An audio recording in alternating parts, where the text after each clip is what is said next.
In the darkness I listen to the melody that life plays. It goes through my ears and my bones.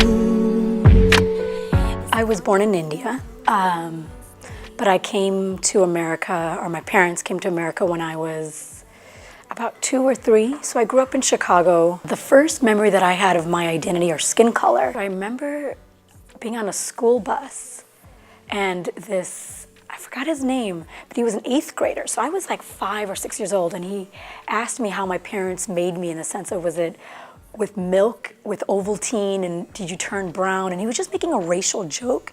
I didn't get it at that time, but I remember I was so taken aback to be called upon my skin color. It was the first time I was aware that I was different from everyone else. I think I get inspired by a lot of different things. I think growing up, I know my mom and the strong females in my life always inspired me, and about how strong she was facing all the different challenges. I always used to hear stories from her, how her accent or something that was not fitting in mainstream would be a challenge, but she always found a way to overcome it. And she always kind of instilled that bravery or challenges to kind of face any challenge in us.